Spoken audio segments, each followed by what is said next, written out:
Please, my daughter's is dying. The biker collapsed to his knees in the middle of the diner. Rain dripped from his leather jacket. His hands trembled around a crumpled photo of a 7-year-old girl. Nobody moved. Get out, the old man at the counter said. We don't help your kind. They slashed his tires, poured sugar in his gas tank, left him stranded 150 miles from his daughter's hospital bed while she begged for her daddy. Only one waitress stepped forward. She gave him her last 127. Drove him through the night. 3 days later, the town destroyed her life for it. 3 days after that, 800 Hells Angels showed up at her door. Before we dive into this incredible story, drop a comment and tell me where you were watching from. I'd love to see how far this journey reaches. Subscribe and stay until the very end, because what those 800 bikers did will leave you absolutely speechless. The call came at 4:47 p.m. Jake Reeves was loading tools onto his motorcycle when his phone buzzed. 12 days on the road. 12 days helping Marcus rebuild after the fire. His back was screaming. His hands were cracked and bleeding. He glanced at the screen. Mom. His mother never called during the day. Mom, Jake? One word. Her voice shattered on it. What's wrong? It's Lily. His heart stopped. She collapsed at school. They took her to Memorial. Her appendix burst. Jake. They're operating right now.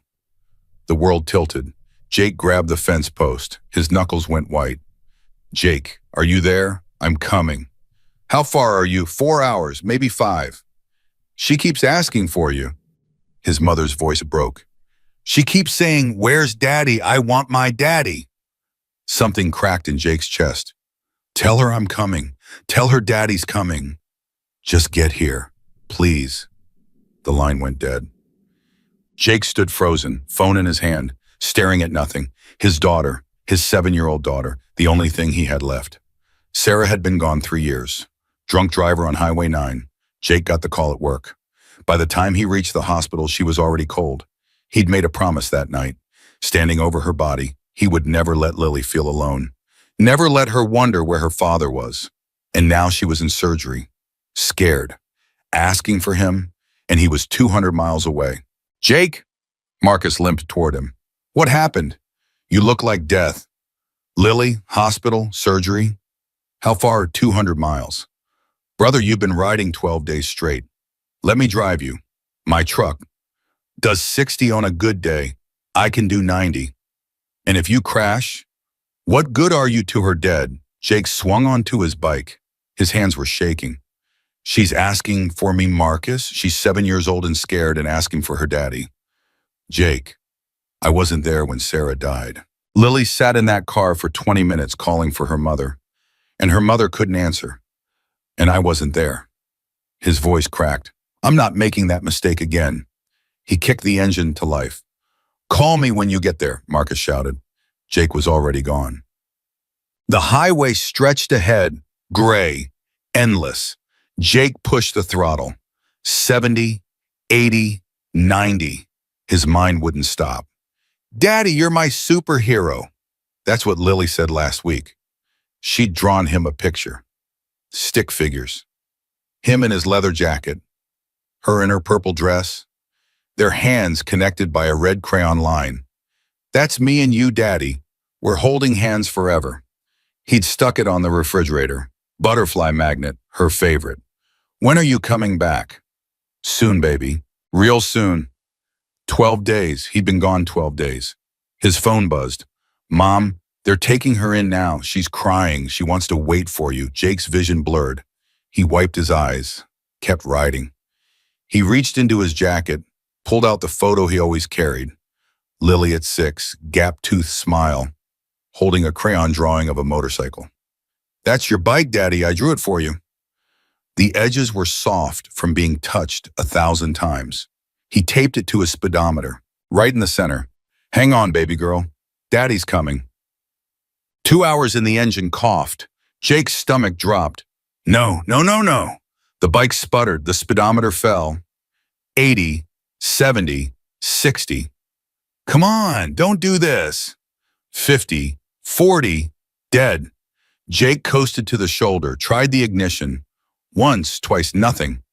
He checked the fuel line, the spark plugs, everything he could reach. Nothing obvious, nothing he could fix without tools.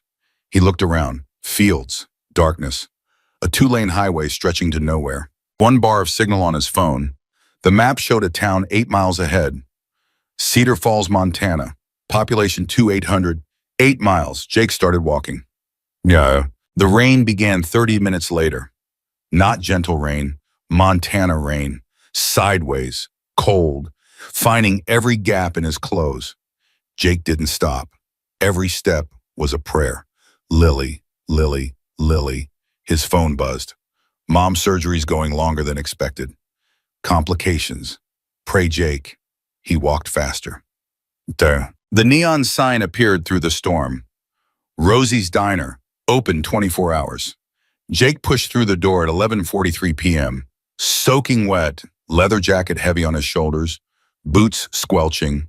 The diner was small, dozen tables, long counter with red stools, smell of coffee and grease and apple pie. Every head turned. Jake knew what they saw. The leather, the patches, the death's head on his back. He knew what they were thinking. I need help, he said, voice hoarse. My bike broke down. My daughter's in surgery, please. I just need to use a phone. Silence. An old man at the counter stood up. 60s, gray hair, hard eyes. We don't help bikers. Sir, I'm not looking for trouble. My daughter should have thought about that before you joined a gang. It's not a gang, it's a brotherhood, and it has nothing to do with my little girl. A woman at a table spoke up. 50s, pearls, Bible clutched like a weapon. Maybe this is the Lord's way of showing you the error of your ways. Jake stared at her. You're saying my daughter's appendix bursting is God's punishment. Actions have consequences. She's 7 years old, and her father's a criminal. Jake's hands curled into fists. He felt the rage building. Hot, red.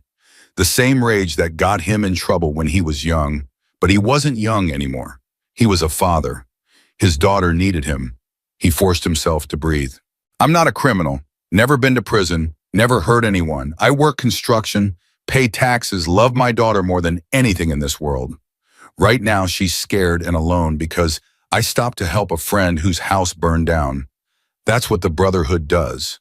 We help people. He looked around the diner. I'm asking you to do the same. Just let me use a phone. The old man walked toward him, stopped 3 feet away. You want to know what I think? I think you're lying. I think there's no daughter. I think you're casing this place for your biker buddies. That's crazy. Your kind came through here 15 years ago. Beat old Henry Morrison so bad he spent 3 weeks in the hospital. You think we forgot? I've never been to this town before. You're all the same. Jake felt something break inside him. Please. She's all I have. The old man's face didn't change. Get out. Show you. Jake turned toward the door. Wait. A woman emerged from behind the counter. Mid-30s, blonde ponytail, tired eyes. Name tag Grace. She held a cup of coffee. Sit down. You look like you're about to fall over. Grace, the old man warned. He's wet, cold, and scared about his daughter. The least we can do is let him warm up. We don't owe him anything. Grace turned. Something hard flashed in her eyes. No, Earl, we don't. But I owe myself the dignity of not turning away a father whose child is in surgery. Unless you're planning to fire me, sit down and drink your coffee. Earl's face went red. He didn't speak. Grace turned back to Jake. Sit, I'll get you something to eat. Then we'll figure out how to get you to your daughter. Jake stared at her. Why are you helping me? Grace set the coffee down. I have a son, 9 years old, Tommy. If I was stuck somewhere, desperate to get to him, I'd want someone to help me too. She pointed at the stool. Now sit before you collapse. When did you last eat? Yesterday, maybe the day before. Lord have mercy. She shook her head. Stay here. She disappeared into the kitchen. Jake sat down. His wet clothes dripped on the floor. His hands shook around the coffee cup. For the first time in hours, he felt something other than despair. 20 minutes later, Jake had soup in front of him and pie on the side. The customers ignored him now. Mostly. Earl still glared from the end of the counter. The Bible woman still prayed. Grace was on the phone. Mike, I know it's late. Just listen. He's a father. His little girl's in surgery and his bike broke down. He just needs someone to look at it. Angry sounds from the other end. I don't care what you think about bikers. This is a person who needs help. More anger. Fine. I'll remember this next time you need a shift covered. She hung up, turned to Jake. My brother's useless, but there's another mechanic. Old guy named Ray. Let me try him. Thank you. I don't know how. Don't thank me yet. She dialed again. Ray didn't answer, neither did the next two numbers. By 1:00 a.m., Jake was losing hope. His phone buzzed. Mom, she's out of surgery. They had to remove part of her intestine. She's stable but critical. Then 30 minutes later, Mom, she woke up for a minute. First thing she asked was where you were. I told her you were coming. She said, Daddy always comes. Jake read it 5 times. Daddy always comes. I have one more idea, Grace said. Long shot. There's a truck driver, Charlie. Passes through most nights around 200. He might give you a ride. Jake looked at the clock. 1:07 a.m., 53 minutes. I'll wait. At 1:34 a.m., everything fell apart. Jake was in the bathroom splashing water on his face when he heard shouting. Call the sheriff. Can't believe you let him in. Knew he was trouble. He pushed the door open. Earl stood in the middle of the diner pointing at Jake's jacket on the hook. He stole it. He stole Mrs. Patterson's purse. Jake's blood went cold. What? Her purse is missing. And you're the only stranger here. The Bible woman nodded frantically. I set it right on the table, now it's gone. I didn't take anything, I've been in the bathroom. Probably stashed it first. That doesn't even make sense. Search him, someone yelled. Call the sheriff. Jake looked at Grace. Her face was pale. Grace, I didn't take anything. I believe you. Because you're a fool, Earl snapped. Defending him all night. Maybe you're in on it. That's ridiculous. The door burst open. A sheriff walked in. 50s, hard face, badge glinting. What's going on? Everyone talked at once. Jake stood still. He knew how this looked. Biker, small town, missing purse. He knew how it ended. Sheriff Thornton, Earl said. This man stole Mrs. Patterson's purse. The sheriff looked at Jake. His eyes lingered on the patches. That true? No, sir, I didn't take anything. I'm trying to get to my daughter. She's in surgery at Memorial. Got proof. Jake showed him his phone. The messages from his mother. Thornton read them. Face blank. Could be fake. Call the hospital. Might do that after we sort out this purse business. I didn't take it. Then you won't mind a search. Jake spread his arms. Go ahead. Thornton patted him down. Wallet, keys, photo of Lily, nothing else. The sheriff looked at the photo. Cute kid. She's everything to me. Her mother? Dead. 3 years. Car accident. Something flickered in Thornton's eyes. Gone fast. Check his jacket, Earl demanded. Thornton walked to the hook. Check the pockets. Empty. Nothing here. He hit it. Check the bathroom. Thornton sighed. Checked the bathroom. Came back empty-handed. No purse. But Mrs. Patterson. The sheriff turned to the Bible woman. You sure you brought your purse? I'm sure She faltered. Her hands went to her sides. Her face reddened. Oh dear. What? I may have left it at home. Silence. Earl's face went purple. You accused this man of stealing a purse you never had. I thought I had it. I always... Good Lord. Don't take the Lord's name in vain. Jake stood there feeling nothing, just empty. Can I go? He asked. Thornton looked at him. I'd recommend it, before someone finds something else to accuse you of. Jake walked back to the counter. I'm sorry, Grace said. I'm so sorry. Not your fault. I know, but this town... She shook her head. Sometimes I don't know why I stay. Why do you on then? Tommy, his school, his friends, can't uproot him because adults act like children.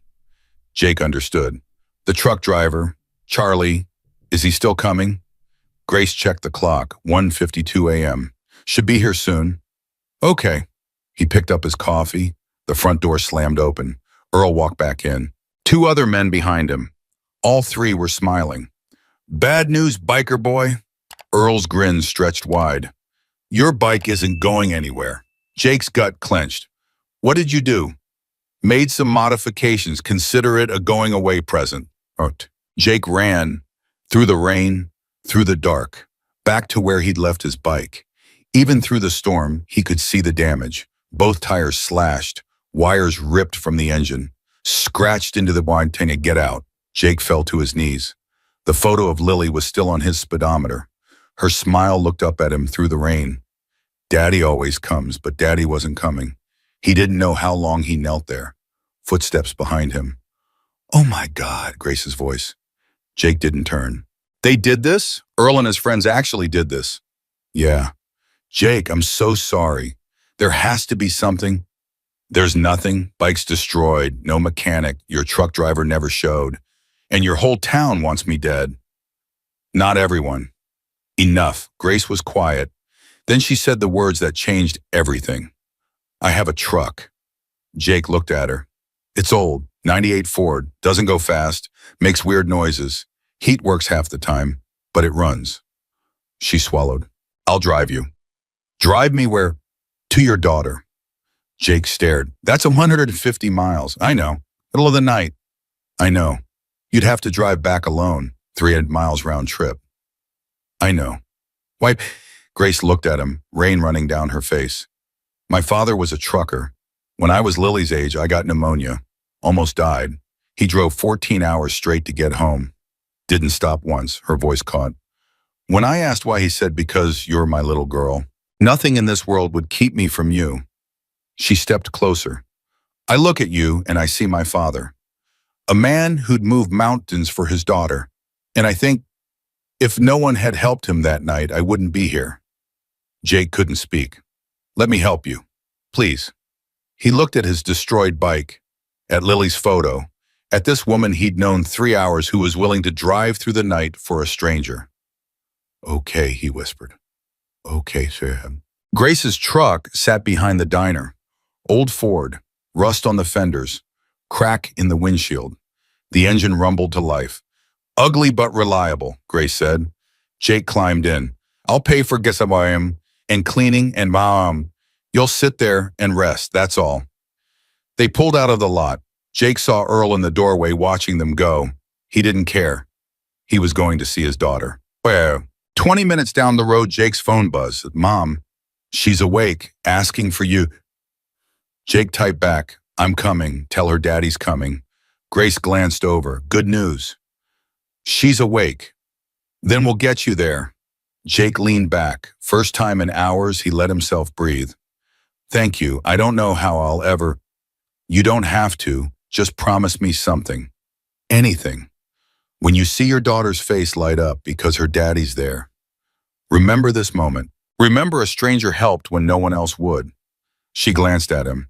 And someday when you see someone else who needs help, someone everyone's given up on, be the stranger who doesn't walk away. Jake's eyes burned. I promise. Grace smiled. Then we're even. They drove through the darkness, chasing the sunrise. Behind them in a small town called Cedar Falls, 3 men laughed about what they'd done. They didn't know Jake was more than a father. He was a brother. And the brotherhood never forgot. The old Ford rattled through the darkness. Rain hammered the windshield. The wipers squeaked back and forth, fighting a losing battle. Jake stared at his phone. No new messages. He didn't know if that was good or bad. How much further, he asked. About 2 hours. Maybe less if this rain lets up. It didn't let up. Grace drove with both hands on the wheel, eyes fixed on the road. She hadn't complained once, hadn't hesitated, just got in the truck and started driving. Jake didn't understand people like her. He'd spent his whole life being judged, being feared, being hated for what he wore and who he rode with. And here was this woman, this stranger risking everything for him. You're going to lose your job, he said, probably. And your reputation. What reputation? I'm a single mom who works at a diner. Half the town already thinks I'm trash. Why? Grace was quiet for a moment. My ex-husband, Derek, he wasn't a good man, drank too much, hit too hard. When I finally left him, I thought people would understand. Instead, they blamed me.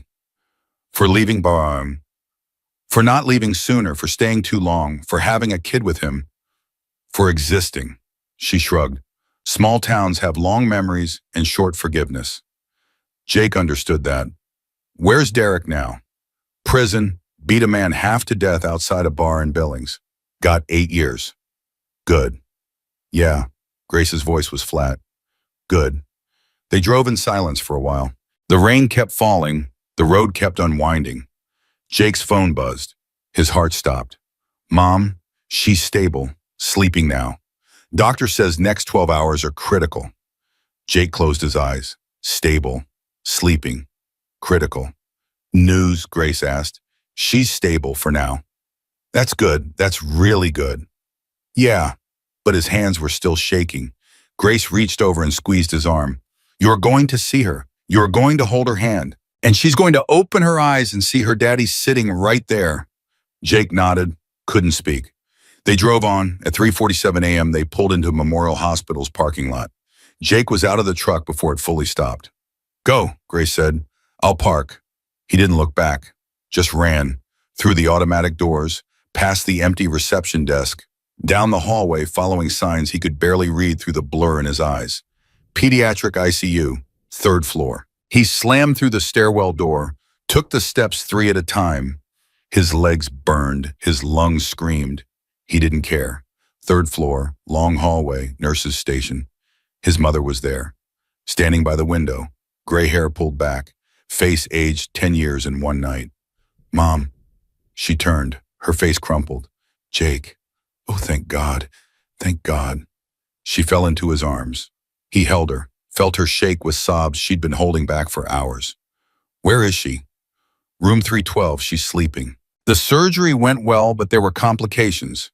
They had to remove more than they expected. Can I see her? Yes, go. She needs to know you're here. Jake walked down the hallway, his boots echoed on the tile. Each step felt like a mile. Room 312, he pushed the door open. And there she was, Lily, his little girl, his whole world. She looked so small in the hospital bed, so fragile. Tubes in her arm, monitors beeping. Her brown hair spread across the pillow like a halo. Jake's knees buckled. He grabbed the door frame, held himself up. Lily, he whispered. Baby girl, Daddy's here. She didn't wake up. The machines kept beeping. The world kept turning. But Jake was there. Finally, after everything. He was there. He pulled a chair to her bedside, took her small hand in his, pressed it to his lips. I'm sorry, he said. I'm sorry I wasn't here. I'm sorry you were scared. I'm sorry. A tear rolled down his cheek, then another, then he couldn't stop them. Daddy's here now. Daddy's not going anywhere, I promise, I promise. He sat there, holding her hand, watching her breathe. At 4:23 a.m., her eyes fluttered open. Daddy, Jake's heart exploded. I'm here, baby. I'm right here. You came. Of course I came. I'll always come. A small smile crossed her pale face. I knew you would. I told Grandma. Daddy always comes. Jake couldn't speak, just nodded, just held her hand tighter. Does it hurt? She asked. Does what hurt? Your face, you're crying. He laughed, a broken wet sound. No, baby. It doesn't hurt.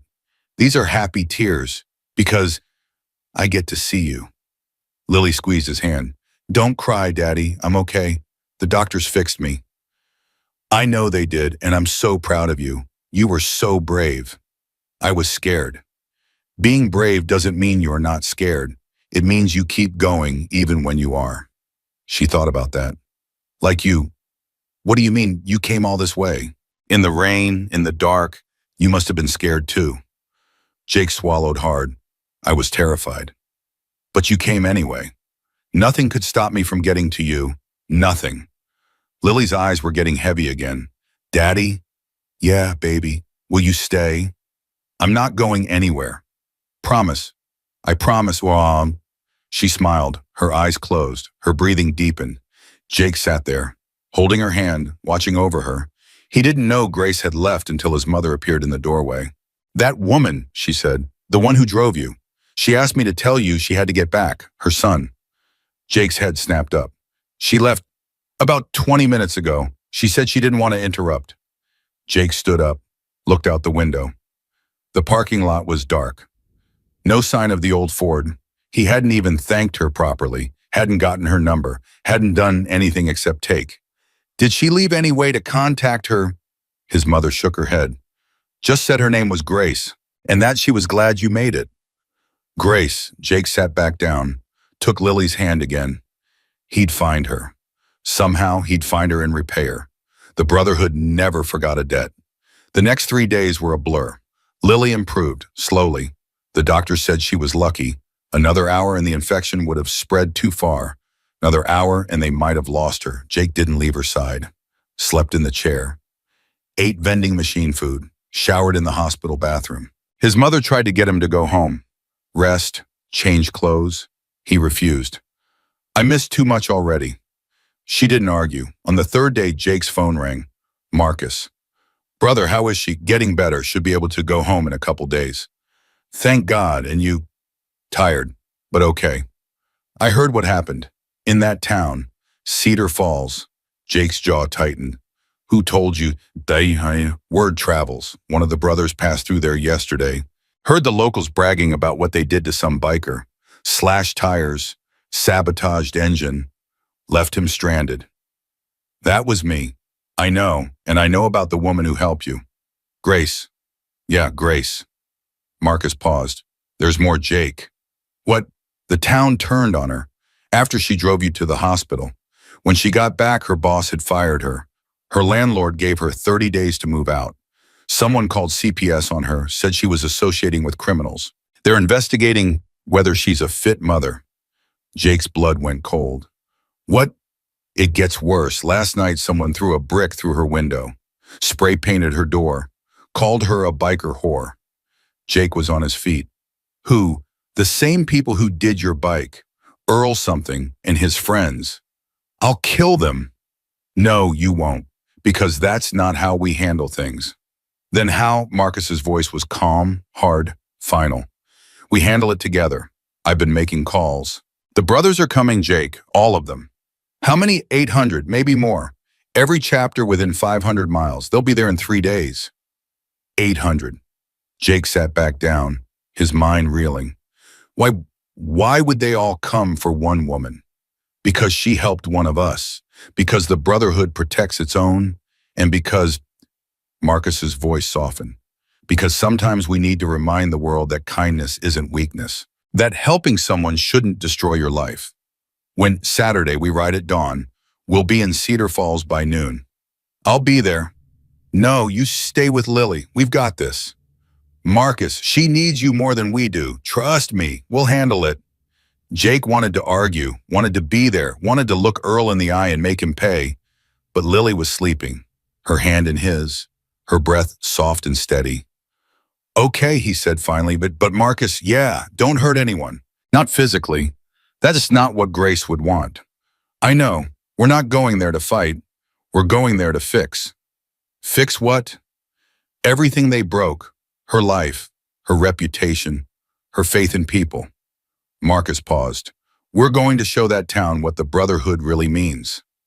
The call ended. Jake sat in the dark hospital room, watching his daughter sleep. 3 days. In 3 days, Cedar Falls would learn a lesson they'd never forget.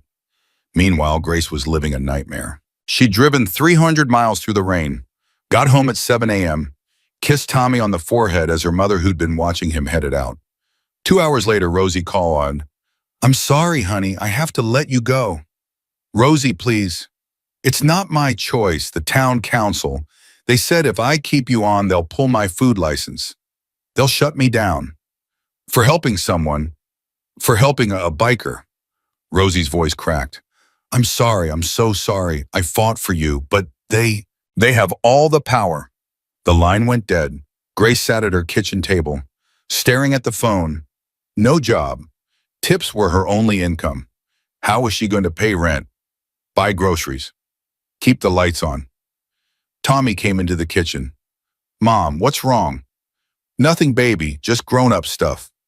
You look sad. I'm okay. Did you do your homework? Yeah, Mom, yes. Why did you help that man last night? The one with the motorcycle? Grace looked at her son, 9 years old, smart, too smart, because he needed help. But everyone says he's bad.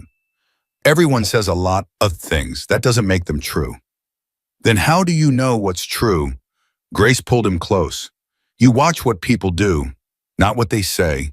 That man, he walked 8 miles in the rain to get to his sick daughter. He didn't yell when people were mean to him. He just kept trying to find a way to her. That's what I saw. A father who loved his little girl. Like you love me. Exactly like that. Boom, Tommy hugged her. Then I'm glad you helped him. Me too, baby.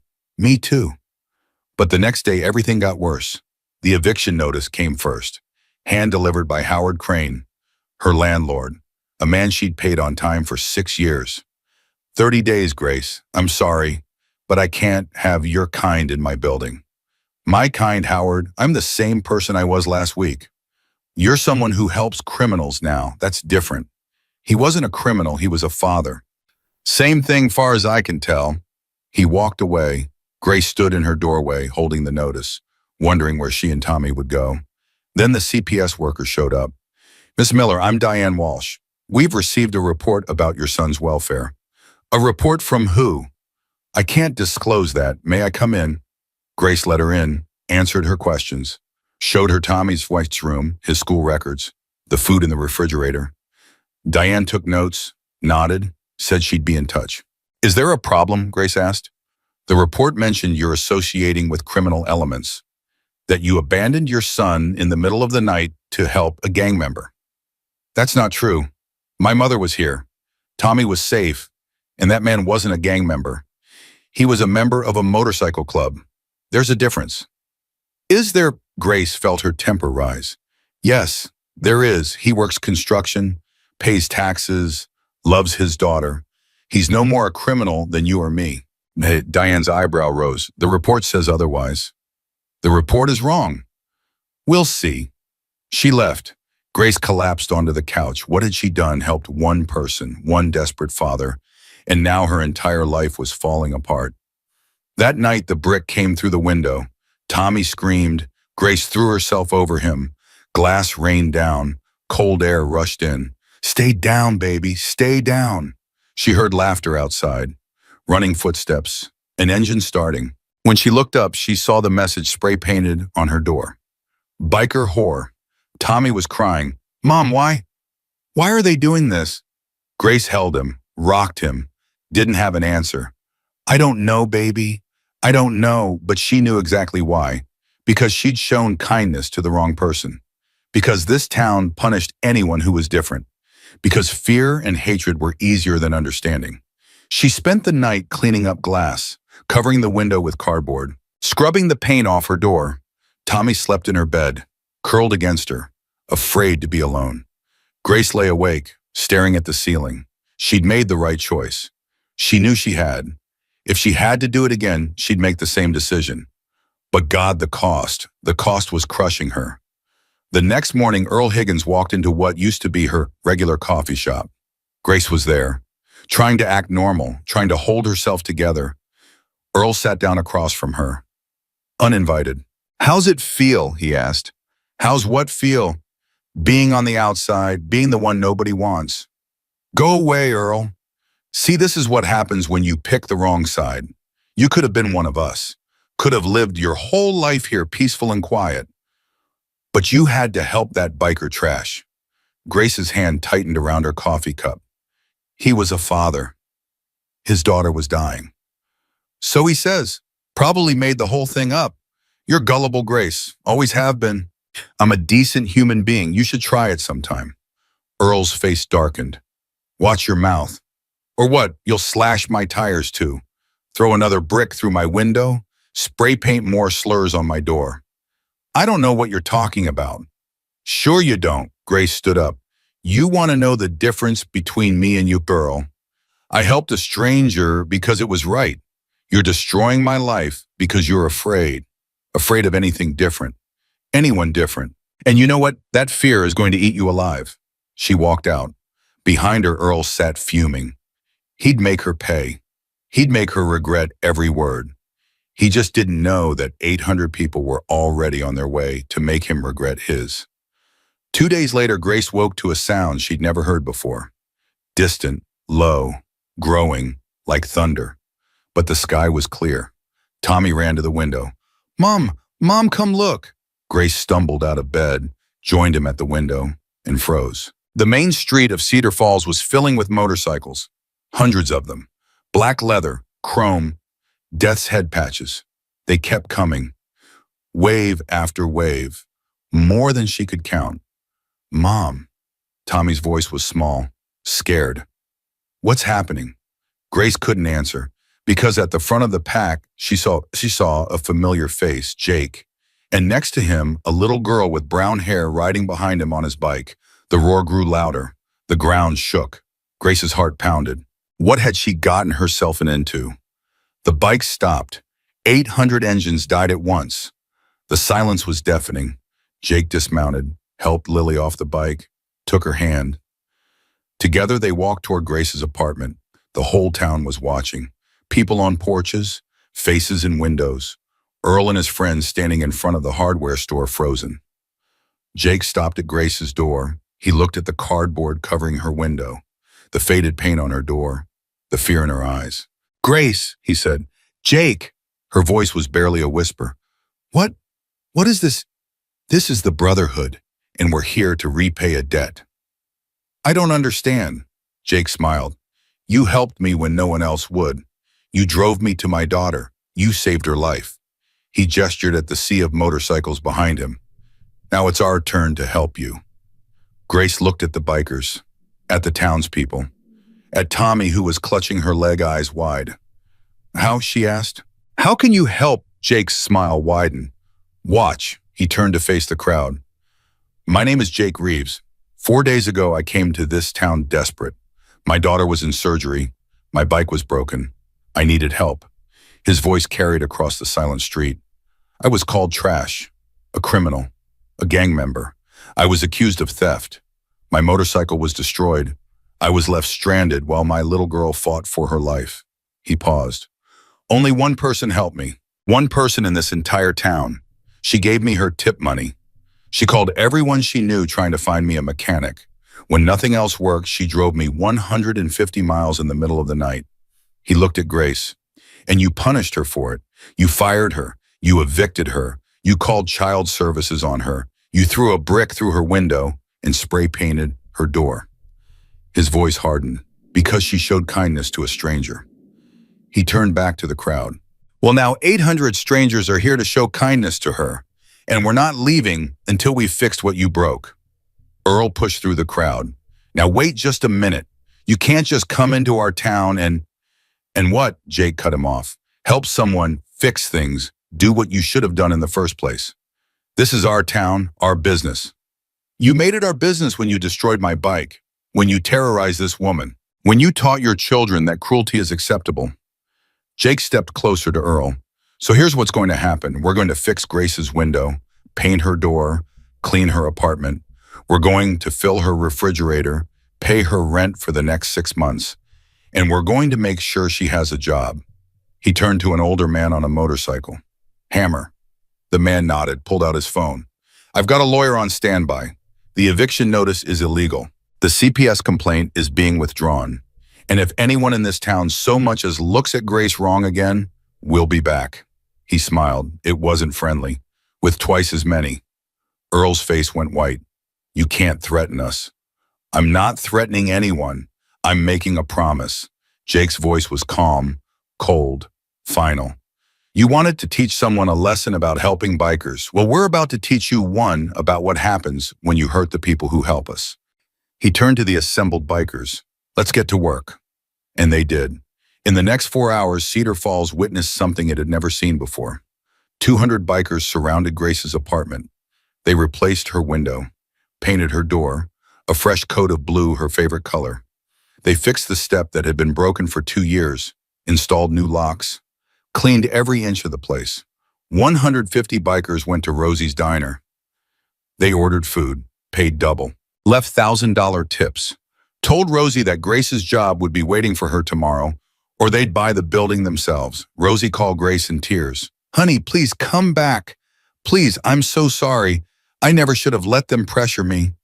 Another 100 bikers visited every business that had turned against Grace. They didn't threaten. They just stood there, silent, watching, until the owners understood. 50 bikers found Howard Crane. That eviction notice, one of them said. Tear it up. I can't just... You can and you will, unless you want 800 motorcycles parked on your lawn every night for the next year. Howard tore it up, and Jake took Lily to meet Grace. The little girl looked up at the woman who'd saved her father. Are you Grace? Yes, sweetheart.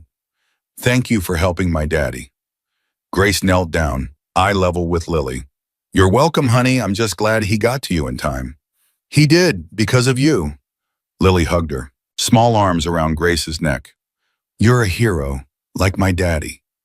Grace's eyes filled with tears. I'm not a hero. I just did what anyone should do. No, Lily pulled back, looked at her seriously. Most people didn't, only you. That makes you special. Grace looked at Jake. He was smiling, eyes bright. She's right, he said. You are special, and we're going to make sure this town never forgets it. Tommy appeared at Grace's side. Mom, who are all these people? Grace wiped her eyes. Friends, baby, new friends. Tommy looked at the bikers, at the motorcycles, at the transformation happening all around them. Cool, he said. For the first time in days, Grace laughed. By evening, Cedar Falls was a different town.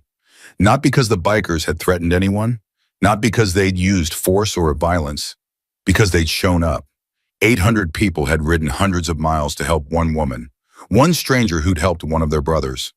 The message was clear. Kindness wasn't weakness. Helping someone shouldn't destroy your life. And if you tried to punish goodness, goodness would fight back. The townspeople watched, some in shame, some in amazement, some in something that might have been the beginning of understanding. Earl Higgins watched from his hardware store. He didn't come outside. He didn't say a word. But something in his face had changed. Something had cracked. As the sun set, Jake found Grace sitting on her newly repaired front step. Tommy and Lily were playing together in the yard, laughing, running, alrighty friends. Jake sat down next to her. How are you holding up? I don't know. Grace shook her head. This morning I thought my life was over. Now, she gestured at everything around them. I don't even have words. You don't need words. You just need to know that you're not alone anymore. Why all this for me? Jake was quiet for a moment.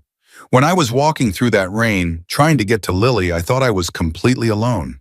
I thought nobody cared. Nobody would help. And then you did. You gave me everything you had, your money, your time, your reputation. You didn't ask for anything in return. He looked at her. That's rare, Grace. In this world, that's so rare. And we protect rare things. We treasure them. We don't let them get destroyed. Well, Grace's eyes were wet. I was just doing what's right. Exactly, and so are we. They sat together, watching their children play. Two strangers who'd become family in the span of a week. Tomorrow the bikers would leave. Tomorrow Grace would go back to work. Tomorrow life would continue. But nothing would be the same. Because Cedar Falls had learned something it would never forget. Kindness has consequences. So does cruelty. And 800 bikers would ride to the ends of the earth to make sure the right one wins. The bikers didn't leave at sunset. They stayed. Hammer had booked every motel room within 30 miles. The overflow camped in fields outside town. Farmers who'd been terrified that morning were now serving coffee to leather-clad strangers and listening to stories about the open road. Grace watched it all from her window. Tommy was asleep. Lily had gone back to Jake's mother's house 2 towns over. The street below was quiet now, but motorcycles lined both sides as far as she could see. A knock at her door. She opened it. Jake stood there, 2 cups of coffee in his hands. Thought you might need this. You thought right. She took the cup. Let him in. They sat at her kitchen table, the same table where she'd cried over her firing 3 days ago. I still can't believe this is real, she said. It's real. 800 people. For me. For what you represent. Jake sipped his coffee. You know what Hammer said when I told him your story? He said that's the kind of person we ride for. The ones who do right when doing right costs everything. Grace shook her head. I didn't think about the cost. I just saw a father who needed to get to his daughter. That's exactly why it matters. They sat in silence for a moment. What happens now? Grace asked. Now we make sure this sticks. The repair's the job, the protection. We're not just passing through. We're making a statement. What kind of statement? Jake set down his cup. Cedar Falls isn't the only town like this. There are hundreds of them, thousands. Places where being different gets you punished, where kindness to the wrong person destroys your life. He met her eyes. We can't fix all of them, but we can fix this one. And maybe if enough people see what happened here, it'll make them think twice. You really believe that? I have to. Otherwise, what's the point? Grace looked at this man she'd known for less than a week. This biker, this father, this stranger who'd brought an army to her doorstep. Thank you, she said. I know I keep saying it, but don't. You saved my daughter's life. Everything we do here, it's not enough. It'll never be enough. Jake, I mean it. When I was kneeling in that parking lot, rain pouring down, looking at my destroyed bike, I thought that was it. I thought I'd failed her.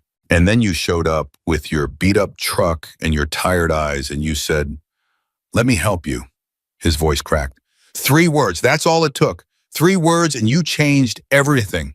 Grace reached across the table, took his hand. You would have found another way. I know you would have. Maybe, maybe not. But I didn't have to because of you. They held hands across the table. 2 people bound by a single act of kindness. Outside the town slept uneasily. Tomorrow would bring more changes. But for now, this moment was enough. The next morning, Earl Higgins called a town meeting. Word spread fast. By 10 a.m., the community center was packed. Townspeople filled every seat, lined every wall. The bikers weren't invited, but 24 of them stood outside anyway. A silent reminder. Earl stood at the front of the room. His face was pale. His hands shook slightly. We need to talk about what's happening to our town. Murmurs rippled through the crowd.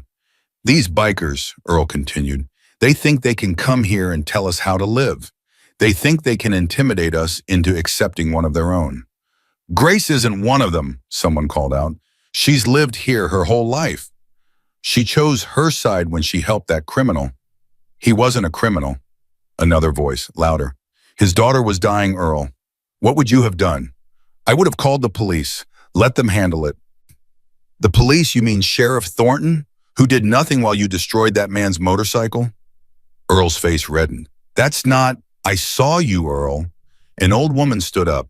Martha Jennings, 82 years old, lived in Cedar Falls her entire life. I saw you and Billy and Frank go outside that night.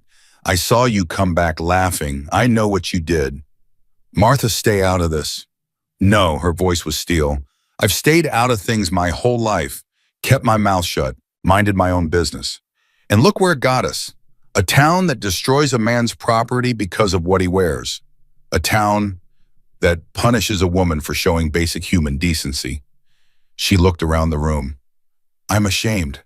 I'm ashamed of all of us. Silence. Then another voice. She's right. Ray Bennett, the mechanic Grace had tried to call that night.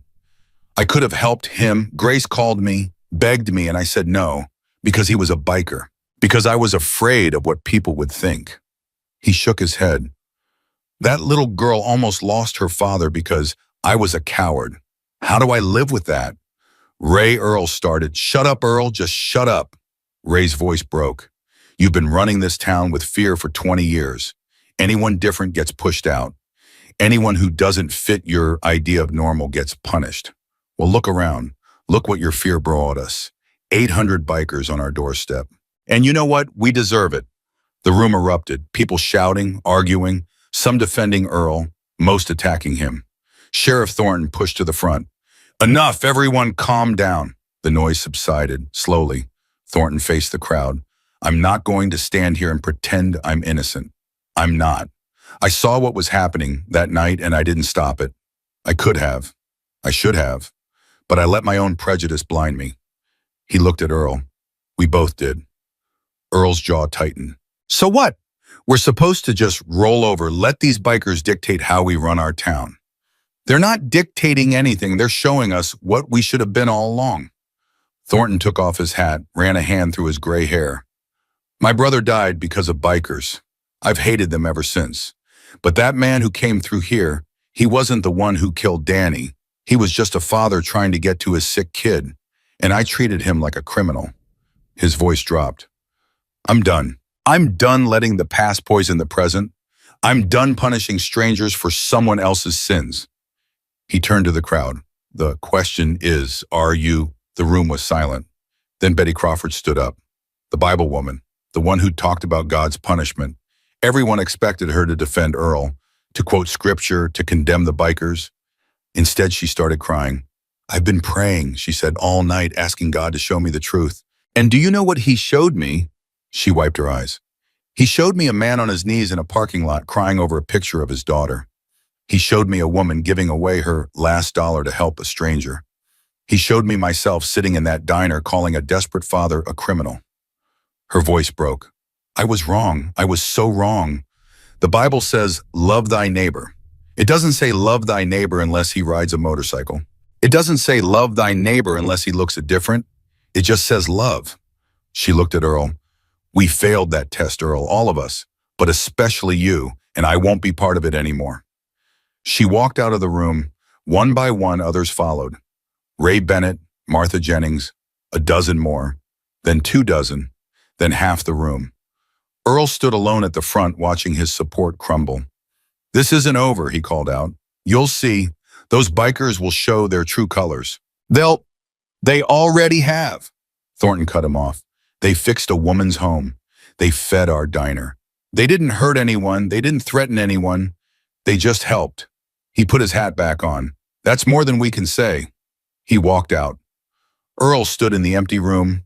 For the first time in his life, he had no one left to convince. Grace heard about the meeting from 3 different people before noon. She was at Rosie's diner, back at work. The bikers had made sure of that. Rosie couldn't stop apologizing.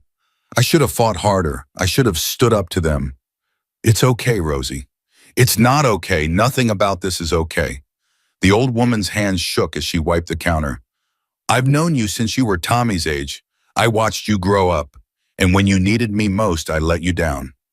Grace took her hands. You're here now. That's what matters. Is it enough? It's a start. The door opened. Jake walked in with Lily. The little girl ran straight to Grace. Grace, can Tommy play? He's at school, sweetie, but he'll be home this afternoon. Can we wait? Grace looked at Jake. He shrugged. If it's okay with you. Of course it's okay. Lily climbed onto a stool, spun around twice, giggled. Jake sat down next to her, heard about the town meeting. News travels fast. Hammer's got people everywhere. He likes to know what's happening. Jake ordered coffee. Sounds like Earl's losing his grip. Good. Is it? Grace frowned. What do you mean? A man like Earl backed into a corner losing everything he built. That's when people get dangerous. You think he'll try something? I think desperate people do desperate things. Grace looked out the window. The street was calm. Bikers walked past nodding at townspeople. Some townspeople nodded back. What can he do? Everyone's turned against him. Not everyone. He's still got Billy and Frank, maybe a few others, the true believers. So what do? Jake sipped his coffee. We stay alert. We don't let our guard down. And we make sure you and Tommy are never alone. Jake, I can't live like that. You won't have to, not forever, just until we're sure it's over. Lily tugged on Jake's sleeve. Daddy, can I have pie? It's 10 in the morning. So, Jake looked at Grace. Grace looked at Rosie. Rosie was already cutting a slice. Apple okay, sweetheart? Yes, please. Jake shook his head. You're all conspiring against me. Grace smiled. That's what family does. The word hung in the air. Family. Jake met her eyes. Something passed between them, something neither of them was ready to name. Yeah, he said quietly. I guess it is. That afternoon, Earl made his move. Not against Grace, not against Jake, against Hammer. The Hells Angels president was walking down Main Street when Earl stepped out of an alley. You, Hammer stopped. Turned slowly. Me. You think you've won. You think you can ride into my town and change everything. I don't think anything, I know. Hammer's voice was calm, almost bored. It's already done. Nothing's done, not until I say it's done. And what exactly are you going to do about it? Earl pulled out his phone. I've got friends, law enforcement friends, state level. I make one call and every one of your bikes gets impounded. Every one of your people gets arrested for intimidation, trespassing, whatever I can make stick. Hammer didn't flinch. Go ahead. What? Make your call. Bring your friends. See what happens. Earl hesitated. You're bluffing. Hammer took a step closer. See, you think we rode 800 deep without a plan? You think we don't have lawyers, politicians, friends of our own? He smiled. It was cold. Make your call, Earl. I'm begging you, because when you do, and when your state friends look into what actually happened here, they're going to find destruction of property, harassment, discrimination, a coordinated campaign to destroy a woman's life because she helped someone. He leaned in. How do you think that's going to play in the media? Small town terrorizes single mother for showing kindness to a stranger. Sounds like a headline to me. Earl's hand trembled. You can't. I can. I will. The only reason I haven't already is because we're trying to fix things, not destroy them. We want this town to heal. We want people to change. But if you force our hand, Hammer shrugged, we'll burn your reputation to the ground and salt the earth so nothing ever grows there again. He turned to walk away. Your choice, Earl. Heal with us or burn alone. He didn't look back. Earl stood in the alley, phone in his hand, heart pounding. For the first time in his life, he was outmatched. And he knew it. That night, something unexpected happened. Grace was closing up the diner. Tommy was in the back doing homework. Jake had gone to check on the bikers. The door opened. Earl Higgins walked in. Grace's whole body went rigid. We're closed. I know, I'm not here for food. Then what are you here for? Earl stood in the doorway. He looked smaller somehow, older. The anger that had always puffed him up was gone, leaving behind a tired old man. I'm here to apologize. Grace stared at him. What? You heard me. Earl walked to the counter, didn't sit down, just stood there, hat in his hands. I've been thinking all day, all night, about what I did, about why I did it. And I don't have a good answer. I wish I did.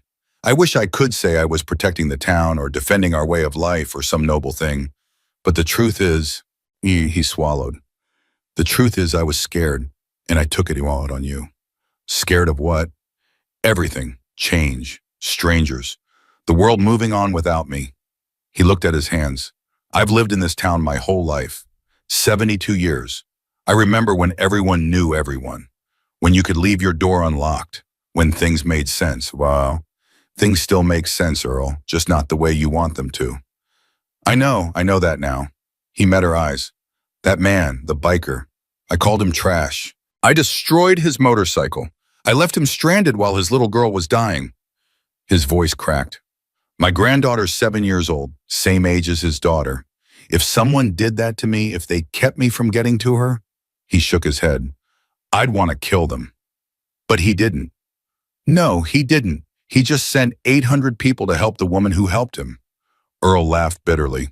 That's the difference between us, I guess. He met cruelty with kindness. I met kindness with cruelty. Grace didn't know what to say. I'm not asking for forgiveness, Earl continued. I don't deserve it. I'm just asking for a chance to be better, to do better. Why now? Because I'm 72 years old and I've spent my whole life being afraid.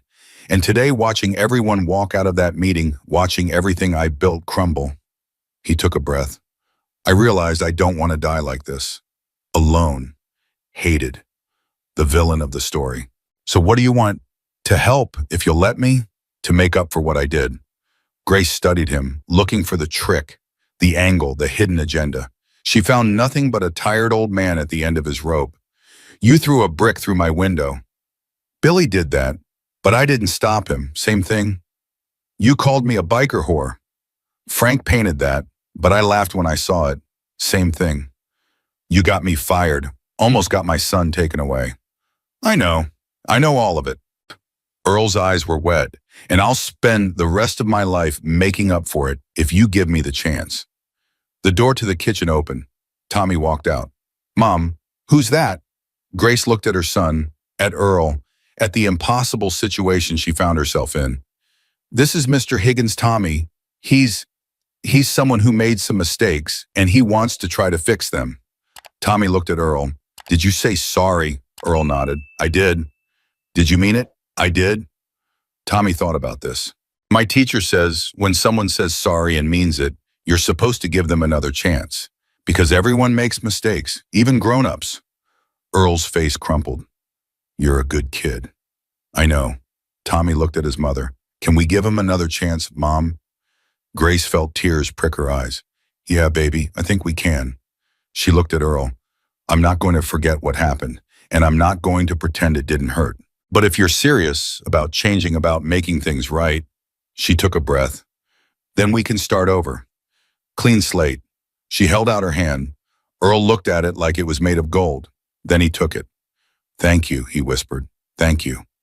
Don't thank me yet. You have got a lot of work to do. I know, I'm ready.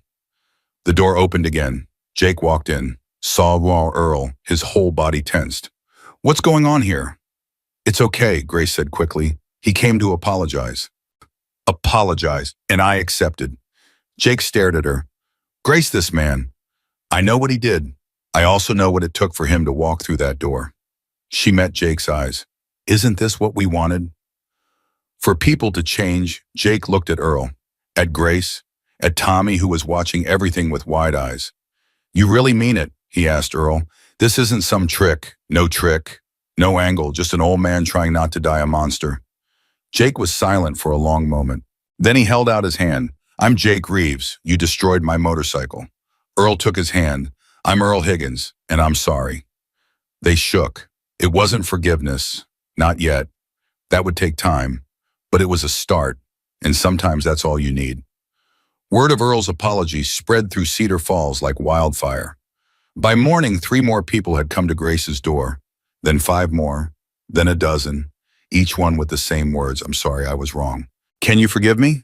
Grace accepted them all, not because they deserved it, but because she knew that holding on to anger would only poison her own heart. You're more generous than I would be, Jake told her. Maybe, or maybe I'm just tired of fighting. That's not it. Then what is it? Jake thought about it. You see the best in people, even when they show you their worst. That's rare. Or stupid. Not stupid, brave. It takes courage to trust people who've hurt you. Wrong, Grace smiled. Now you sound like Tommy's teacher. Smart woman. The smartest. By noon, something remarkable had happened. The bikers and the townspeople were working together. Not just tolerating each other, actually working. Someone had suggested fixing up the community center. It hadn't been painted in 20 years. The roof leaked. The heating barely worked. Within an hour, 50 bikers and 30 townspeople were side by side with brushes and hammers and ladders. Earl was there, working harder than anyone. Martha Jennings brought sandwiches. Betty Crawford brought coffee and apologized to every biker personally. Sheriff Thornton directed traffic. And in the middle of it all, Grace stood watching with tears in her eyes. This is what it could have been, she said to Jake. This is what Cedar Falls could have been all along. It still can be. Can it? After everything? That's the thing about second chances. They're always possible. The question is whether people are brave enough to take them. Lily ran up to them. Daddy Grace, come look. Tommy's teaching me to paint. They followed her to the community center. Tommy stood on a ladder, carefully guiding Lily's hand as she painted a section of wall. Like this, he said. Nice and smooth. Don't press too hard. I'm doing it. I'm really doing it. You're a natural. Grace felt Jake's hand slip into hers. She didn't pull away. This was what family looked like. Not blood, not obligation.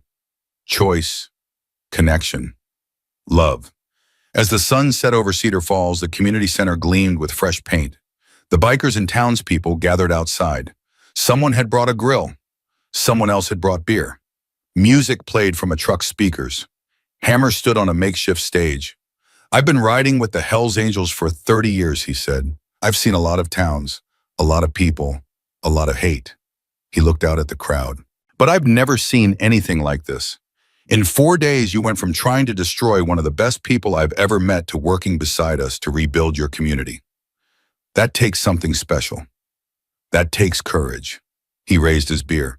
To Cedar Falls, may you never forget what you learned here, and may you never need 800 bikers to remind you again. Laughter, cheers, the clink of bottles. Grace found herself surrounded. Townspeople she'd known her whole life. Bikers she'd known for days. All of them thanking her, hugging her, telling her how much she'd changed things. She didn't know what to say, so she just smiled and accepted it. Later, when the party was winding down and Tommy was asleep in her arms, Jake found her. "We're leaving tomorrow." Her heart sank. "Already? We've been here 4 days, got bills, families, lives to get back to." "I know, She shook her head. "I'm going to miss you. All of you. It doesn't have to be goodbye." "What do you mean?" Jake took a breath. "I live about 2 hours from here, close enough to visit, if you wanted to." "Visit? Or more? I don't know." He ran a hand through his hair. "I'm not good at this. Haven't been good at it since Sarah died. But something happened when you drove me to that hospital. Something changed." "Jake, I'm not asking for anything. I'm just saying I'd like to see you again. You and Tommy. Lily asks about you every day. She thinks you're a superhero." Grace laughed through the tears forming in her eyes. "I'm not a superhero." "You are to her, to me too." He stepped closer. "Give me a chance, Grace. Let me show you what the brotherhood really means. Let me show you what I can be. For you, for Tommy, for all of us." Grace looked at this man, this biker, this father, this stranger who'd become something so much more. "Okay," she whispered. "Okay," Jake smiled. And for the first time since Sarah died, he felt like maybe, just maybe, the future held something worth riding toward. The motorcycles left at dawn, 800 engines roaring to life, 800 riders pulling out of Cedar Falls in a thundering procession that shook windows and woke children and reminded everyone what had happened here. Grace stood on the sidewalk with Tommy, watching them go. Jake was the last to leave. He pulled his bike up beside her, killed the engine. "This isn't goodbye. I know. I'll call you tonight." "You better." He smiled, that crooked smile she'd grown to love. "Take care of yourself, Grace Miller." "Take care of yourself, Jake Reeves." He leaned over, kissed her forehead. Quick, gentle. Then he was gone. Tommy squeezed her hand. "Mom." "Yeah, baby. Is Jake going to be our family?" Grace watched the last motorcycle disappear over the hill. "I think he already is." The first week was strange. Cedar Falls without the bikers felt empty. Quieter. Like the town was holding its breath, waiting to see what would happen next. Grace went back to work at Rosie's. The diner was busier than ever. People came from 3 counties just to see where the biker stand had happened. They ordered coffee, bought pie, asked Grace to tell the story. She told it, every time, because the story mattered. Jake called every night. Sometimes they talked for hours, sometimes just minutes. It didn't matter. What mattered was hearing his voice, knowing he was thinking about her. Lily called too, every other day. "Grace, guess what?" "What, sweetheart?" "Daddy let me paint my room purple." "That's wonderful." "And he said maybe we can come visit soon." "Can what, please?" "Of course you can." "Yay, I'm going to show Tommy my rock collection." Grace laughed. This little girl had stolen her heart without even trying. 2 weeks after the bikers left, Earl Higgins walked into the diner. Not to apologize again, to work. "I talked to Rosie," he said. "She needs help in the kitchen. I'm not much of a cook, but I can wash dishes, stock shelves, whatever needs doing." Grace stared at him.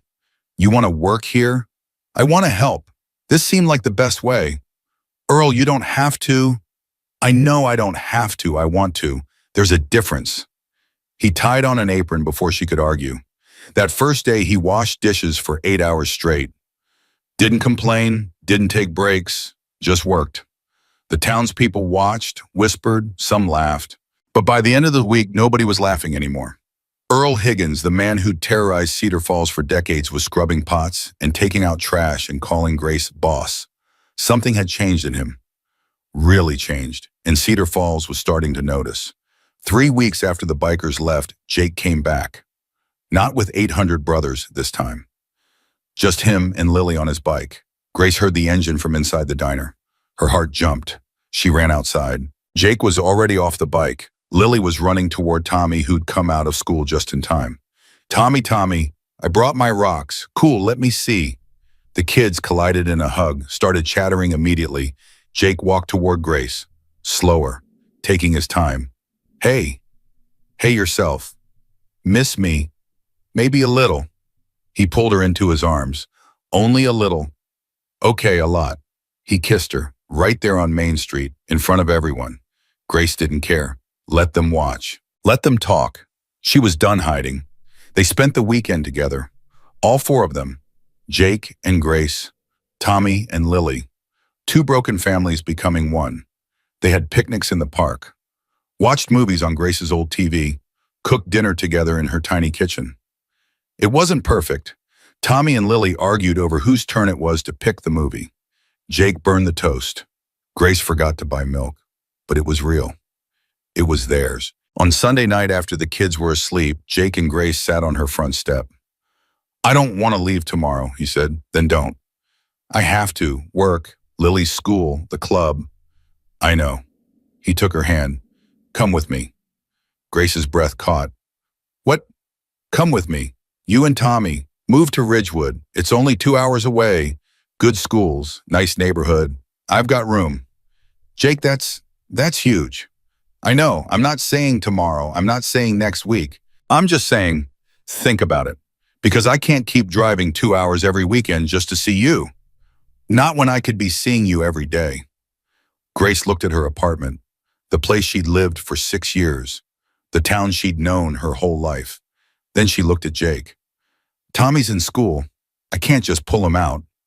I know, but school ends in 3 months. Summer would be the perfect time to move. In my job, Rosie needs me. There are diners in Ridgewood, or you could do something else. Whatever you want, He squeezed her hand.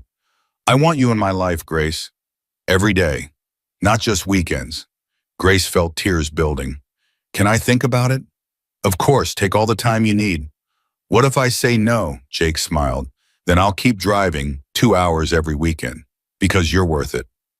Grace leaned into him. I'll think about it. That's all I'm asking. They sat there until the stars came out. Two people on the edge of something new. Something terrifying. Something beautiful. The next morning, Jake and Lily left. This time the goodbye was different. I'll see you next weekend, Jake said. I'll be here. Think about what I said. I will. Lily hugged Tommy so hard he coughed. I'll miss you. I'll miss you too. Promise we'll be best friends forever. Promise. Grace watched them go, same as before. Same rumble of the engine, same wave from Lily on the back of the bike. But everything felt different now. Because now there was a future to imagine, a life beyond Cedar Falls, a family waiting to be born. That night, Grace told Tommy about Jake's offer. He wants us to move to his town. He wants us to think about it. It would be a big change. Would I go to a new school? Yes. Would I still see my friends? We could visit, they could visit us. Tommy was quiet for a long moment. Would Jake be my dad? Grace's heart cracked open. Would you want him to be? I don't know. I never had a dad before. Derek didn't count. No, he didn't. Jake's nice. He taught me about motorcycles. He plays games with me. He doesn't yell. No, he doesn't. And Lily would be my sister. Something like that. Tommy thought some more. I think I'd like that. Having a family, a real one. Grace pulled him close. Me too, baby. Me too. 2 days later, everything changed. Grace was at the diner, lunch rush, tables full, Earl washing dishes in the back. The door opened, a man walked in. Tall, broad shoulders, hard face. Grace didn't recognize him. Can I help you? Looking for Grace Miller. That's me. The man smiled. It wasn't friendly. Name's Vincent Cole. I'm Derek's brother. Grace's blood went cold. Derek, her ex-husband, the one in prison. What do you want? Heard you've been getting cozy with some bikers. Hell's Angels, right? That's none of your business. See, that's where you're wrong. Derek called me last week, told me about everything that happened here. The bikers coming to town, the big show, and you right in the middle of it. He stepped closer. Derek's not happy, Grace. Not happy at all. Derek's in prison. What he thinks doesn't matter. Maybe, maybe not. He's got friends on the outside, friends who don't like the idea of his ex-wife shacking up with some biker trash. Grace's hands trembled, but she kept her voice steady. You need to leave. Or what you'll call your biker boyfriend? He's 2 hours away. A lot can happen in 2 hours. Earl came out of the kitchen, saw Vincent. His face went hard. Who the hell are you? None of your concern, old man. I'm making it my concern. Get out. Vincent laughed. You're going to make me if I have to. Vincent looked between them, calculating. This isn't over, he said to Grace. Derek wants you to remember who you belong to, and he always gets what he wants. He walked out. Grace's legs gave out. She grabbed the counter to stay upright. Earl was beside her in seconds. Grace, look at me. Who was that? Derek's brother, my ex-husband's brother. The one in prison. Yes. What does he want? I don't know, to scare me, to threaten me. Her voice broke. To remind me that I'll never be free. Earl's jaw tightened. Call Jake. I don't want to worry him. Call him now. Grace pulled out her phone, her hands shaking so badly she could barely dial. Jake answered on the second ring. Grace, what's wrong? She told him. Everything. Vincent, the threat, the fear. Jake was silent for a moment. Then I'm on my way. Jake, you don't have to. I'm on my way. Don't go anywhere. Don't be alone. I'll be there in 2 hours. The line went dead. Grace looked at Earl. He's coming. Good. In the meantime, I'm calling Thornton. The sheriff. Yeah, this Vincent character just threatened you in a public place. That's a crime. Earl pulled out his own phone. About time law enforcement did something useful in this town. 20 minutes later, Sheriff Thornton was at the diner. You're sure about what he said? He specifically mentioned the bikers. Yes, and Derek. He said Derek sent him. That doesn't make sense. Derek's in a maximum security facility. His communications are monitored. I'm just telling you what he said. Thornton nodded. I'll look into it. In the meantime, I'm putting a deputy outside your apartment, just as a precaution. Thank you. Don't thank me yet. If this Vincent is serious, we've got a problem. What kind of problem? The kind that doesn't go away with a restraining order. Grace felt sick. What do I do? For now, stay visible, stay with people, don't go anywhere alone. Thornton paused. And when that biker of yours gets here, you might want to let him know what he's dealing with. I will. Thornton left. Grace sat down at an empty table, head in her hands. This was supposed to be over. The fear, the running, the constant looking over her shoulder. She'd escaped Derek, built a new life, found happiness. And now his shadow was reaching out again, trying to drag her back. Hey, she looked up. Earl was standing there with a cup of coffee. Drink this. I'm not thirsty. Drink it anyway. She took the cup, sipped. The warmth helped a little. You know, Earl said, sitting down across from her. A month ago, I was the one threatening you, trying to destroy your life. And now I'm the one trying to protect it. Funny how things change. It's not funny at all. It's shameful. He leaned forward. I spent years being the monster in this town, hurting people, driving them away, and I never understood why until those bikers showed up. Why, because I was scared. Same as your ex-husband's brother, same as Derek himself. Scared people hurt other people. It's what we do. It's how we feel powerful. That's not an excuse. No, it's not. But it's an explanation. Earl met her eyes, and it means I know what we're dealing with. Men like Vincent don't respond to reason. They don't back down when you ask nicely. They only understand one thing. What? Strength. They only stop when they realize they're outmatched. So what do I do? Earl smiled grimly. You let your biker boyfriend handle it. Because if there's one thing the Hells Angels are good at, it's showing people they're outmatched. Jake arrived in an hour and 45 minutes. He'd broken every speed limit on the way. Grace was waiting outside the diner. She ran to him the moment he got off his bike. You're here. I'm here. He held her tight. Are you okay? I'm scared. I know, but you're not alone. Not anymore. He pulled back, looked at her. Tell me everything. From the beginning. She told him.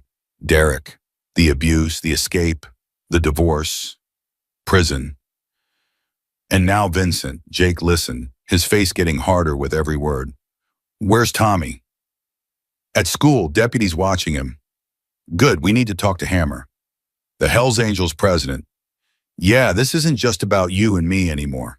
If Derek's reaching out from prison, if he's got people on the outside doing his dirty work, that's a threat to the whole brotherhood. How up?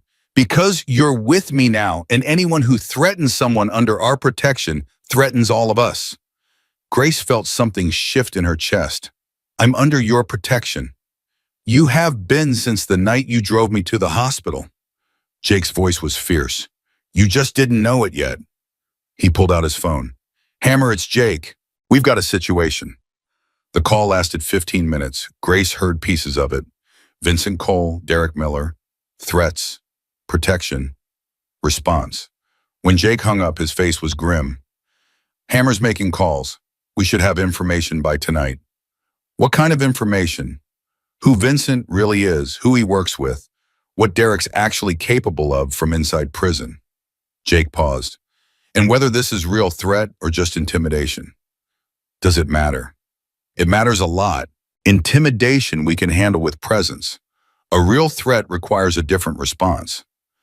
What kind of response? Jake didn't answer. Jake, what kind of response? The kind you don't need to know about. Grace grabbed his arm. I'm not some damsel in distress. If people are going to fight because of me, I want to know what's happening. Jake looked at her for a long moment. If Vincent is working alone trying to scare you on his own, we'll confront him. Make it clear that you are protected. He'll back off. And if he's not alone, then we find out who's with him. And we make sure they understand that coming after you means coming after 800 Hells Angels. And if that doesn't work, Jake's jaw tightened, then we do whatever it takes to keep you safe. Whatever it takes. Grace didn't ask any more questions. Hammer's call came at 9 p.m. Jake put it on speaker. Got your information? Vincent Cole, 43 years old. Did 7 years for armed robbery. Got out 18 months ago. Since then, he's been running errands for a crew out of Billings. Small-time stuff. Drug running, intimidation. Nothing major. What about Derek? That's where it gets interesting. Derek Miller is in Deer Lodge, maximum security, but he's got connections to the same Billings crew. Been communicating through coded letters.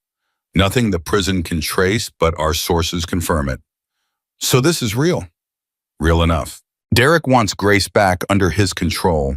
Probably thinks if he scares her enough, she'll come crawling back. That's insane. These guys always are, but here's the thing. Vincent's the only one they've sent. The Billings crew isn't interested in a war. They told Vincent to handle it himself. If he fails, they're out. So we just need to deal with Vincent. Exactly. Make it clear that messing with Grace means messing with us. He'll run back to his crew. They'll cut ties with Derek, and this whole thing goes away. How do we do that? Hammer chuckled. Brother, have you forgotten who we are? We show up. We make ourselves known. And we let Vincent understand exactly what he's dealing with. Tomorrow, I'm sending 20 brothers your way. They'll be there by noon. We'll find Vincent, have a conversation, and put this to bed. Thanks, Hammer. Don't thank me. Grace is family now. And family protects family. The line went dead. Grace let out a breath she didn't know she'd been holding. 20 bikers. That's all we need. Vincent's a bully. Bullies back down when they realize they can't win. And if he doesn't, he will. But if he doesn't, Jake took her hands. Then we escalate. We bring more brothers. We put pressure on his crew. We make his life so difficult that giving up is the only option. Without violence, if possible. The Hells Angels aren't what people think, Grace. We're not criminals.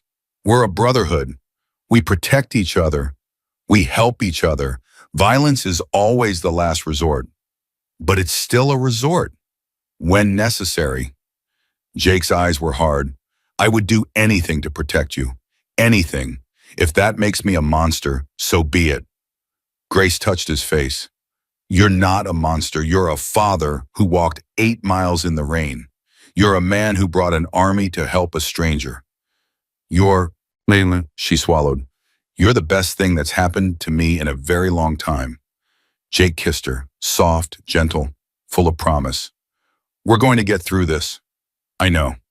And when it's over, I want you to think about my offer again. Moving to Ridgewood. Yeah, because I don't want to be 2 hours away when something like this happens. I want to be here, with you, every day. Grace smiled. Ask me again tomorrow, after Vincent's gone. I will. They held each other through the night, two people against the world, but not alone, never alone again. The next morning, the bikers arrived, 20 of them, rolling into Cedar Falls like a wave. The townspeople watched, not with fear this time, with something else, hope. They'd seen what the Brotherhood could do. They'd seen the good behind the leather. Now they were seeing it again. Hammer himself led the pack. He dismounted in front of Rosie's diner, walked straight to Grace. Ms. Miller. Mr. Hammer, he laughed, just Hammer. And you're the woman who saved our brother. He took her hand, squeezed it. Whatever happens today, know this, you're one of us now, and we don't abandon our own. Grace felt tears prick her eyes. Thank you. Thank me when this is over. He turned to Jake. You ready? Born ready. Then let's go find this Vincent and explain a few things to him. They found him at a motel outside town. Room 14, ground floor, curtains drawn. Hammer knocked on the door, no answer. He knocked again, harder. Vincent Cole, we know you're in there. Open up or we're coming in. Silence. Then, who the hell are you? Friends of Grace Miller. We need to talk. The door cracked open. Vincent's face appeared. What do you want? A conversation, nothing more. Vincent looked past Hammer, saw the bikes, the leather, the patches. His face went pale. I don't want any trouble. Then you shouldn't have threatened a woman under our protection. I didn't know she was. Now you do. Hammer smiled. So here's what's going to happen. You're going to get in your car, you're going to drive back to Billings, and you're going to tell your crew that Grace Miller is off limits. Forever. Derek won't like that. Derek's in prison. What he likes doesn't matter. You don't know him. He doesn't give up. Then you'll make him understand, or we'll come back. With more brothers, and we won't be so polite next time. Vincent swallowed. And if I don't leave, Hammer leaned in, then things get complicated for you, for your crew, for everyone you've ever cared about. We're very good at making things complicated. Vincent's eyes darted, looking for an escape, finding none. Fine, I'll leave. I'll tell Derek it's over.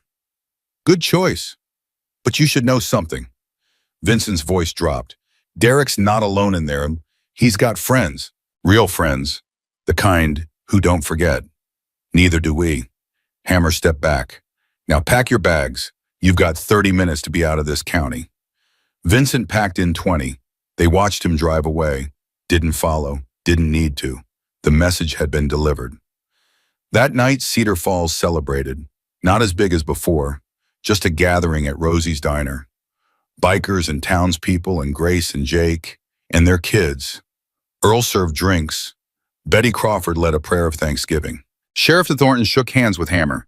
And in the middle of it all, Grace stood watching, overwhelmed. Jake found here. Hey, you okay? I don't know. This is a lot. It's been a lot, but it's over now. Is it? Vincent's gone. Derek's powerless. The crew wants nothing to do with this. Jake took her hands. You're safe, Grace. Really safe. Because of you. Because of us. All of us. He pulled her close. Now about that question. Which one? Moving to Ridgewood. Grace laughed. You said you'd ask tomorrow. It is tomorrow, after midnight. Technically, yes. So, Grace looked around the diner, at the friends she'd made, the family she'd found. Then she looked at Jake, at Lily laughing with Tommy, at a future brighter than she'd ever imagined. Yes. Yes, yes, we'll move, Tommy and me, after school ends. Jake's face transformed. Pure joy. Really, really, he lifted her off her feet, spun her around, kissed her in front of everyone. The diner erupted in cheers, and for the first time in her life, Grace Miller felt truly, completely, unconditionally loved. 3 months later, Grace stood in an empty apartment. The walls were bare. The furniture was gone. Only echoes remained. Tommy ran through the rooms one last time. His footsteps bounced off the hardwood floors. It looks so different without our stuff. It does. Are you sad, Mom? Grace looked around. This place had been her refuge, her prison, her battleground. She'd cried here, bled here, rebuilt herself here. A little, but mostly I'm excited. For the new house, for everything. Tommy nodded, serious, 9 years old going on 40. Me too. Rosie appeared in the doorway, eyes red, tissue clutched in her hand. The truck's all loaded. Jake's waiting outside. Grace walked to her, pulled her into a hug. Thank you for everything. Don't you make me cry again. Too late. They held each other. Two women who'd become family through circumstance and choice. You call me, Rosie said. Every week. I want to hear about everything. I will. And bring those kids back to visit. Both of them. I promise. Rosie pulled back, wiped her eyes. Now get out of here before I change my mind and chain you to the counter. Grace laughed, took Tommy's hand. Let's go, baby. Our new life is waiting. They walked outside. Jake leaned against his motorcycle. Lily sat on the seat pretending to drive. Vroom, vroom. I'm going fast, Daddy. Not too fast. Safety first. Safety is boring. Safety keeps you alive. Fine, medium fast. Jake grinned, looked up at Grace. Ready. Ready. He walked to her, kissed her forehead. Then let's go home. The drive took 2 hours. Grace followed Jake's motorcycle in her truck. Tommy rode with her. Lily stayed with her dad. They talked the whole way about the new school, the new neighborhood, the new room Tommy would have. Is it bigger than my old room? A little. Does it have a window? 2 windows? Cool. Can I put up my posters? All of them. Even the scary ones. We'll negotiate on the scary ones. Tommy laughed. First real laugh she'd heard from him in weeks. The stress of moving had been hard on him. Leaving his friends, leaving everything familiar. But he'd handled it better than she expected. Because he wasn't just leaving something. He was going towards something, a family, a real one. Ridgewood appeared on the horizon, small town. Bigger than Cedar Falls, but not by much. Tree-lined streets, white picket fences. The kind of place that looked like a postcard. Jake's house sat at the end of a quiet cul-de-sac. 2 stories, blue shutters, big yard. Grace parked behind the moving truck, got out, and stood there, staring. Mom. Tommy tugged her hand. Why are you crying? She hadn't realized she was. Because it's beautiful, baby. Because it's ours. Jake walked up beside her. What do you think? I think I'm dreaming. You're not. This is real. This is home. He took her hand, led her up the walkway. Welcome home, Grace Miller. The front door opened, and Grace's heart stopped. The house was full of people. Bikers, dozens of them, Hammer at the front, Marcus behind him. Faces she recognized from Cedar Falls.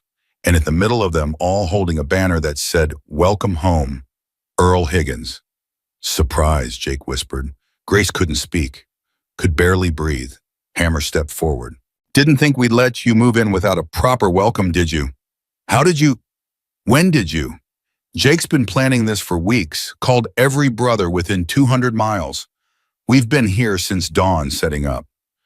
Grace looked around. The house was spotless, furniture arranged, pictures hung, even flowers on the table. You did all this? We're family, Hammer said. Family shows up. Tommy pushed past her, eyes wide.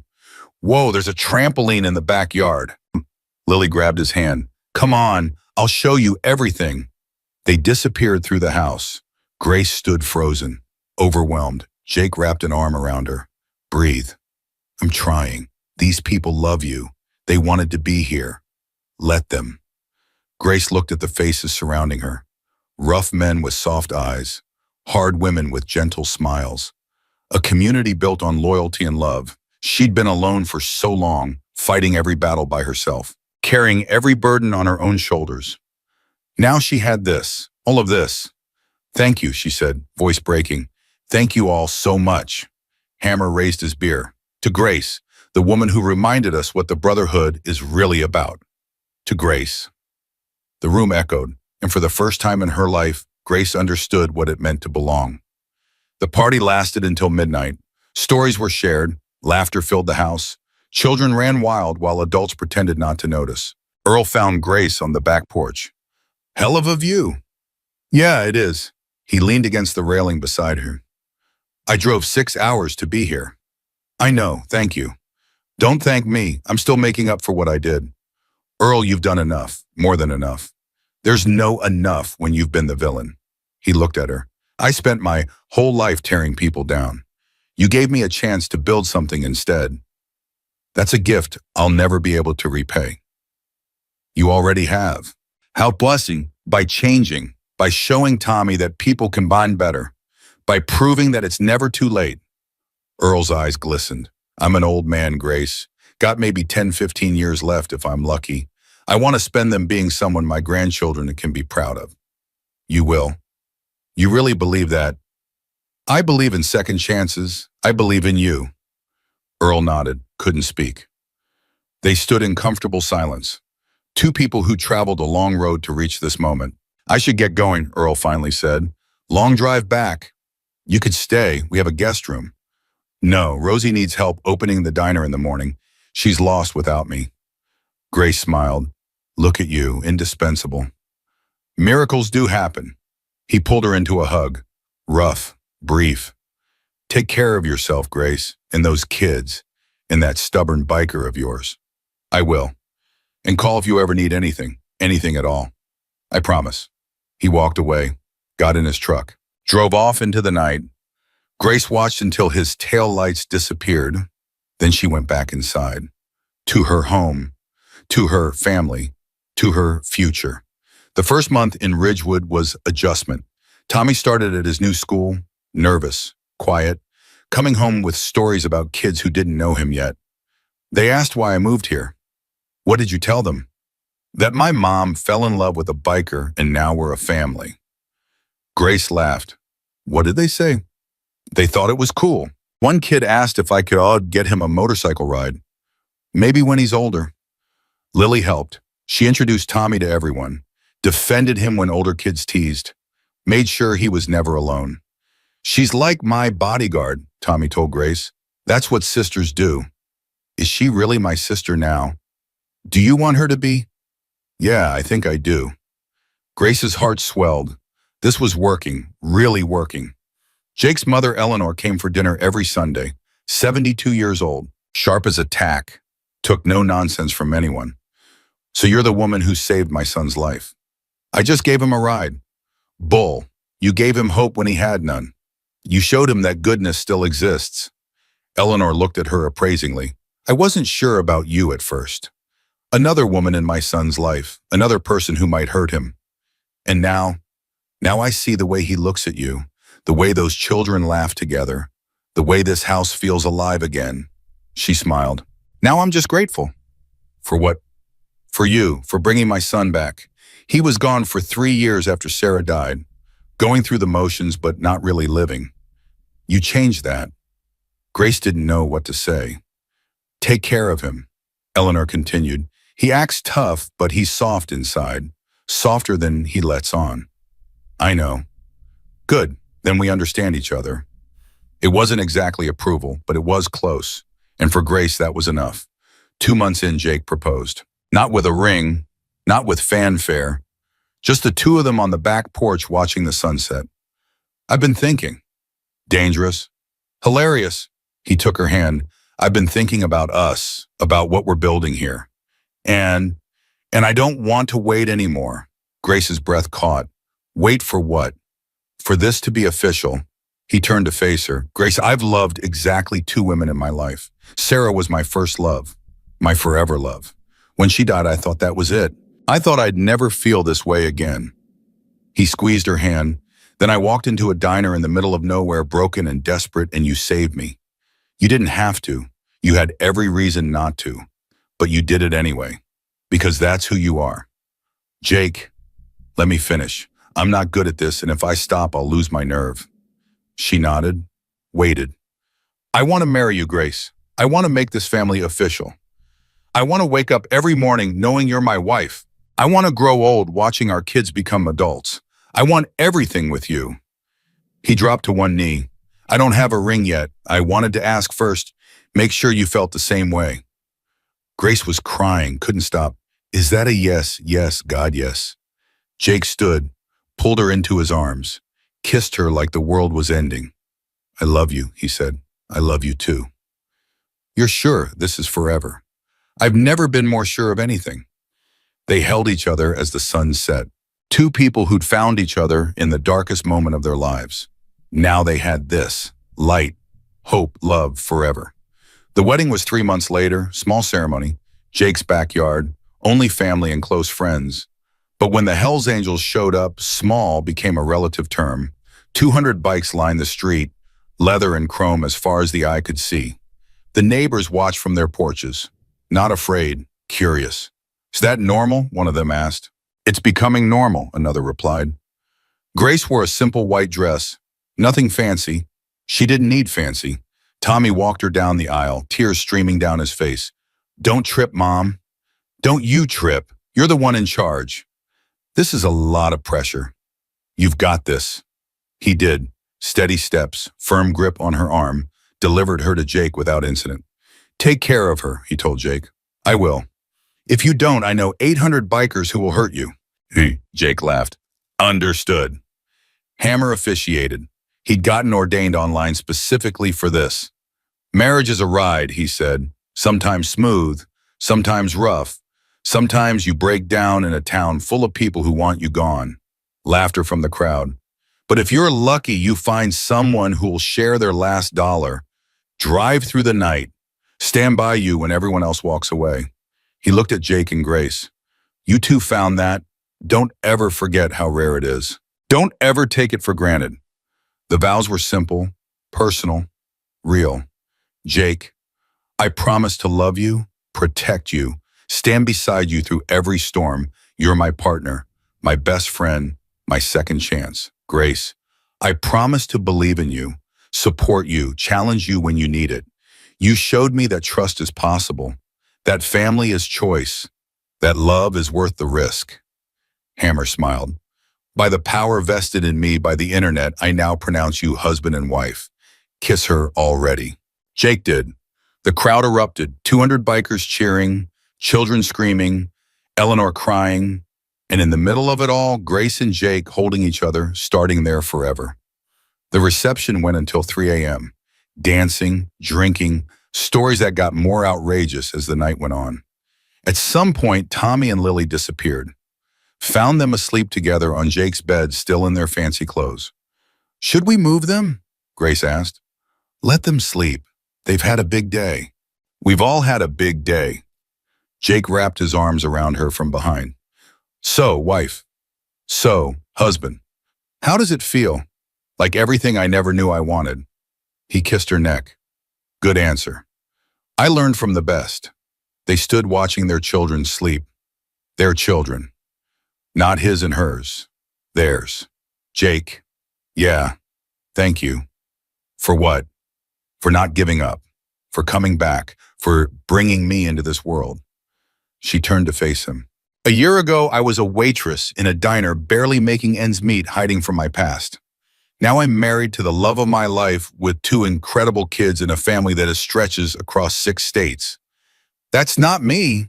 That's you. It's both of us. Jake kissed her forehead. Then let's keep building, together. Every day. Deal. They closed the bedroom door. Let the kids sleep. Tomorrow would bring new challenges, new adventures, new chapters. But tonight was for celebration, for gratitude, for love. 1 year later, Cedar Falls held its annual kindness festival. Grace's idea. The town had embraced it. Every September, on the anniversary of the night Jake walked into Rosie's Diner, the community gathered. Bikers and townspeople. Old enemies and new friends. They shared food, told stories, remembered what they'd learned. This year was special. It was the first year Earl Higgins gave the opening speech. He stood on the community center stage, the same stage where he'd once tried to rally the town against Grace. A year ago, I was a different man, a worse man. I hurt people because I was afraid. I destroyed lives because I couldn't understand them. He looked out at the crowd, at the faces that had once followed him blindly. Then 800 bikers rode into town, and instead of violence, they brought help. Instead of revenge, they brought healing. Instead of hate, they brought love. His voice cracked.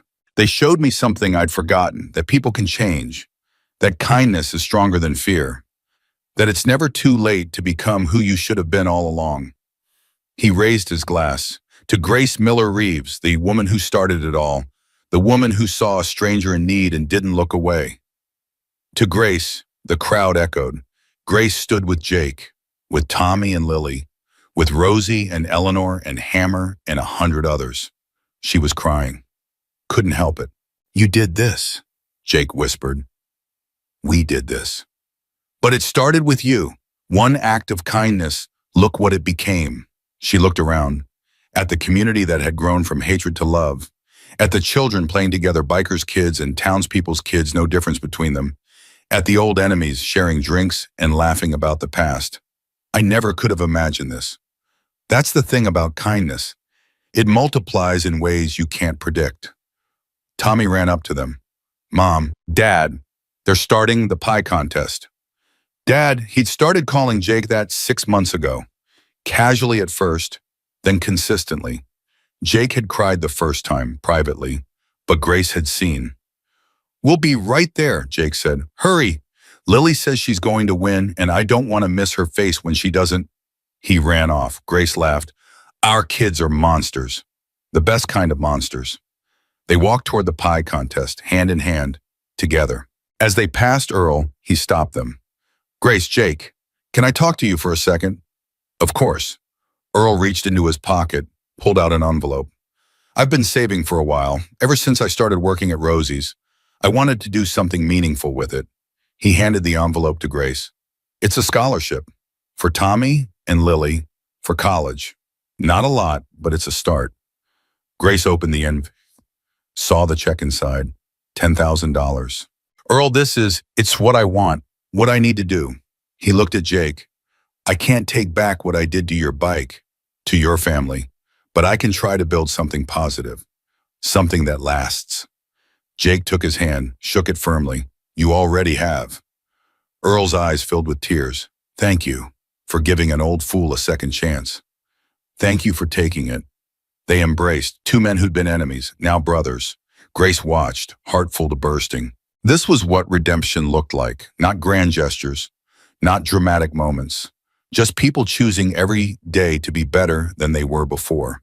The pie contest was a disaster. Lily's pie was burned. Tommy's was undercooked. Neither of them cared. They laughed and threw pie at each other and got chased by an increasingly exasperated Jake. Grace stood with Rosie watching the chaos. Look at them, Rosie said. A real family. I never thought I'd have this. You deserve it, more than anyone I know. So do you. Rosie shook her head. I had my chance. Henry was my love. When he passed, that part of my life ended. She smiled. But watching you find what I had, that's enough. That's more than enough. Grace hugged her. Come visit more often. Try to keep me away. As the festival wound down, Grace found herself alone by the old diner. It was different now. Expanded, renovated.